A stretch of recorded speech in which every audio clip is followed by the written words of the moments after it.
जन्म से ही अपने साथ राज्य के कार्यों में शामिल किया करते थे। पता नहीं क्यों, लेकिन नील को कभी भी अपने दोनों चाचा कुछ ठीक नहीं लगते थे और उसे ये भी समझ नहीं आता था कि उनकी धूर्तता को महाराज नजरअंदाज क्यों कर देते हैं। श्यामल साम्राज्य के सम्राट के साथ संधि महोत्सव करने के बाद सुंदर नगर में भी उत्सव का माहौल था। राजमहल में युवराज नील भागते हुए बड़े से कमरे का दरवाजा खोलकर अंदर आता है। तभी उसे कक्ष के कोने में एक बड़ी सी कुर्सी दिखाई दी जिस पर कोई बैठा था, लेकिन उसकी तरफ पीठ होने के कारण वो कुर्सी पर बैठे व्यक्ति का चेहरा नहीं देख पा रहा था। कुर्सी पर बैठे व्यक्ति का चेहरा देखते ही नील की नन्ही आंखों में खौफ उतर आया। उसकी आंखें फटी की फटी रह गईं और वो जोर से चिल्लाया, पिताश्री! पिताश्री! महाराज वीरेंद्र के मुंह से खून की धार बह रही थी और उनका चेहरा पूरी तरह से नीला पड़ चुका था। ऐसा लग रहा था जैसे महाराज को घातक जहर दिया गया हो। नील, मेरे बच्चे, तुम आ गए।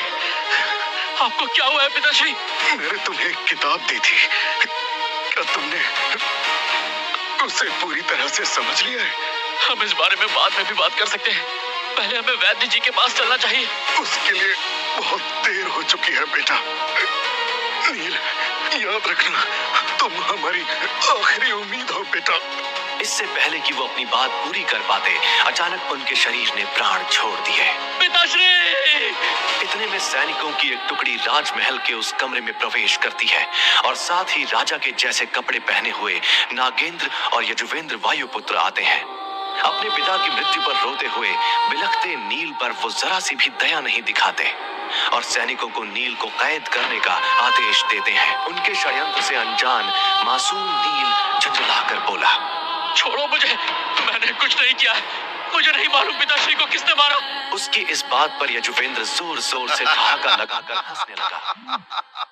दिल तो करता है कि तुझे अभी जान से मरवा डालूं, लेकिन कितना मासूम है तू। जोर जोर से ठहाका लगाकर हंसने लगा।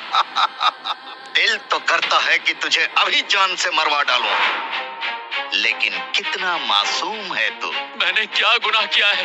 मैंने कुछ नहीं किया है। चाचा जी, पिताश्री को वैद्य जी के पास ले चलिए ना, शायद वो इन्हें ठीक कर देंगे। नील यजुवेंद्र के आगे गिड़गिड़ाने लगा। इस पर यजुवेंद्र ने बोला, तेरा गुनाह ये है कि तू एक गद्दार का बेटा है।